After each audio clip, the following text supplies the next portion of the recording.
तो परमेश्वर आपको क्या बताना चाहता है दास परमेश्वर के इस ज्ञान के माध्यम से कि आप यहाँ जिस दिन से दीक्षित हो जाते हो, आपका वो एक मानुष जन्म प्रारंभ होता है।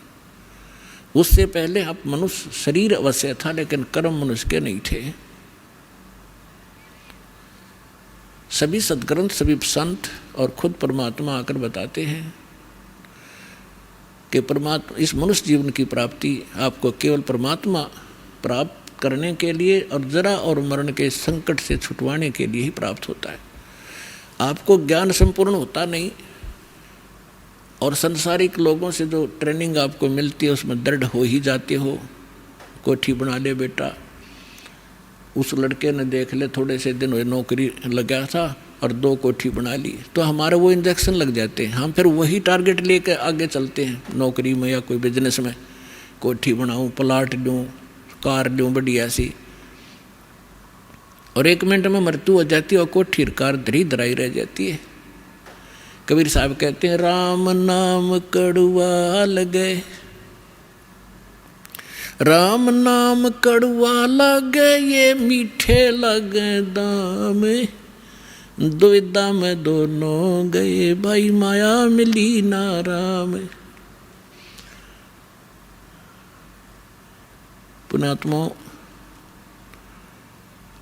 इस अध्यात्म मार्ग से जब आप परिचित हो जाओगे, आपको कोई किसी प्रकार की भी शंका डाउट नहीं रहेगा। जैसे आपको ज्ञान वही होता है, प्रमाण वही होते हैं, उदाहरण वही होते हैं जो रह रहकर पूरे वर्ष सुनाए जाते हैं। और आपकी आत्मा को ये ज्ञान और ये प्रमाण कितनी बार सुने उतनी बार अच्छे लगते हैं, तो आप स्वस्थ हैं।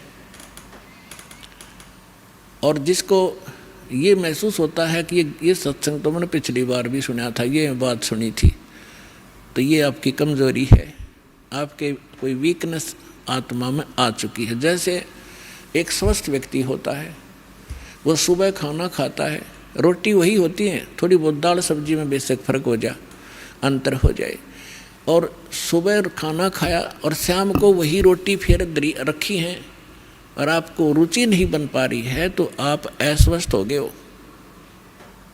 और यदि आपको वही रोटियां फिर उसी तरह रुचिकर लग रही हैं, तो आप स्वस्थ हैं। और दिन में 3-3 बार खाते हो, रुचिकार लगती हैं, तो आप स्वस्थ हैं।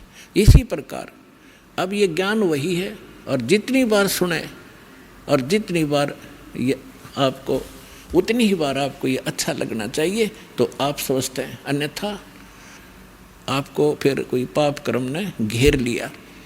अब जैसे रोगी व्यक्ति है और वो भोजन प्रतिदिन खाता है 2-2, 3-3 बार, और जब वो रोगी व्यक्ति हो जाता है वो, तो उसको एक समय भी 1 ग्रास भी खाने की रुचि नहीं रहती। कारण क्या हुआ कि उस रोग ने उसके शरीर की व्यवस्था खराब कर दी। जो मीठी वस्तु थी, खाने योग्य पदार्थ थे, वो भी कड़वे लगने लगे। उसका तरीका क्या है?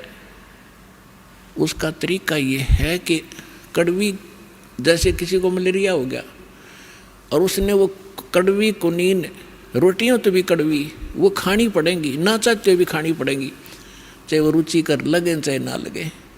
उनके खाने से फिर धीरे धीरे बुखार ठीक होगा, जबर ठीक होगा, तो वह रुचि भूख बढ़ेगी और फिर स्वादिष्ट स्वस्थ होते फिर स्वादिष्ट हो जाएंगे।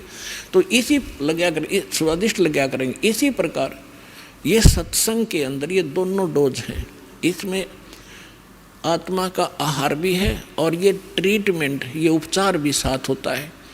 जैसे कोई भक्त सत्संग सुन रहा है और ये मन में आता है कि तो पहले भी सुना था, तो बेशक आप ना चाहते हुए भी उठकर नहीं जाना चाहिए, उसको बार बार सुनना चाहिए। थोड़ी सी देर में आप देखोगे ओहो ये तो ठीक सी लगन लाएगी, तो उस ये कुनीन का काम भी करेंगी। ना चाहते हुए भगवान की महिमा को सुनते ही रहना चाहिए और ना चाहते हुए भक्ति जैसे मंत्र करने लगते हो, रुचि सी ना बनती, ना बनन दे। एक बार मंड जाओ करडे से होकर मन भागन दे, दूर थोड़ी देर भागेगा फिर आप पे सेट होगा। इसी प्रकार परमात्मा कहते हैं कबीर हरि के नाम को हिज बजो चाहे खज, उल्टा सुल्टा उग ही खेत पड़ा जो बीज। अब परमात्मा के नाम में लग जाओ, चाहे हज यानी अपनी रुचि से या खज के माथा सा ठनकते हुए भी शुरू कर दो। और कहते हैं जैसे खेत में बीज पड़ गया, उल्टा पड़ो ते सुल्टा उगेगा। तो इस प्रकार आपने इस ज्ञान को सुनना चाहिए।